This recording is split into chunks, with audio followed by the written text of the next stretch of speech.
Hello everyone, here's the Epistle and Gospel readings for the 6th Monday of Pascha, the Monday in the week of the blind man. A reading from the Acts of the Apostles. In those days, when Paul and Silas had passed through Amphipolis and Apollonia, they arrived in Thessalonica, where there was a Jewish synagogue. As was his custom, Paul gave them his attention, and for 3 Sabbath days he reasoned with them from the Scriptures. He explained and showed them that Christ had to die and rise again from the dead, saying, "The Jesus whom I proclaim to you is the Christ." Some of the Jews were convinced and joined Paul and Silas, together with a large number of God-fearing Greeks, and not few of the leading women. But the unconvinced Jews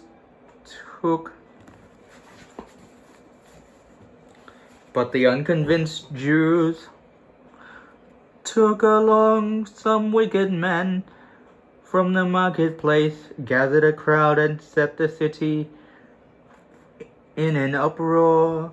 Assaulting the house of Jason, they sought to bring him out to the people, but not finding them, they dragged Jason and some of the brethren before the city officials, shouting, These people who have turned the world upside down have also come here, and Jason has received them. All of them act in opposition to the decrees of Caesar, saying that there is another King Jesus. The multitude and the city officials were troubled when they heard these things. After receiving a bond from Jason and the others, they let them go. At once the brethren sent Paul and Silas away by night to Beroea. When they arrived, they went into the Jewish synagogue. Now the Bereans were more open-minded than the people of Thessalonica. They received the word with great eagerness of mind and examined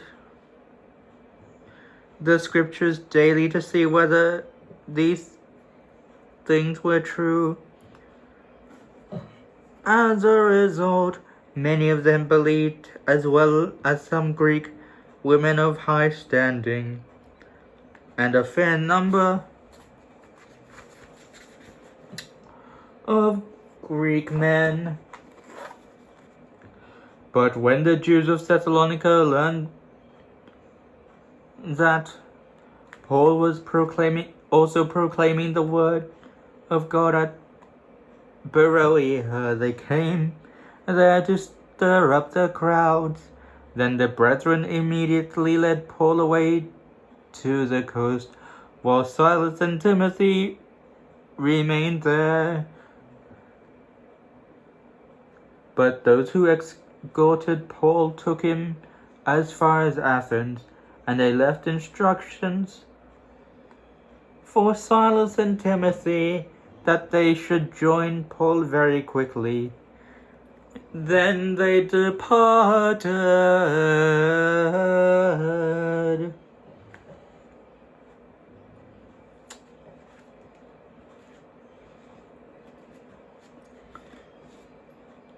A reading from the Holy Gospel according to St. John.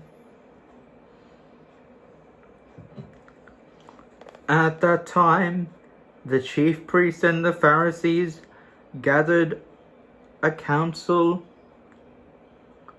against Jesus and said, "What are we to do? This man does many signs. If we leave him alone like this, everyone will believe in him, and the Romans will come and take away both our place and our nation." But one of them, Caiaphas, who was high priest that year, said to them, "You understand nothing at all. Do you not consider that it is better for us that one man should die for the people than the whole nation should perish?" Now he did not say this of himself, but being high priest that year, he prophesied that Jesus would die for the nation, and not for the nation only, but also in order to gather as one the children of God scattered abroad. And so, from that day forward, they planned together to put him to death. For this reason, Jesus no longer walked openly among the Jews. Instead, he left that place and went into the countryside near the wilderness to a city called Ephraim. He stayed there with his disciples. Now the Passover of the Jews was near. Many went up from the countryside to Jerusalem before the Passover in order to perform their purification rites. They began to look for Jesus and discuss with one another as they stood in the temple, "What do you think? Is he not coming for the feast to the feast at all?" Now both the chief priests and the Pharisees had given an order that anyone who knew where Jesus was should report it, so that they might arrest him. Glory to you, O Lord. Glory to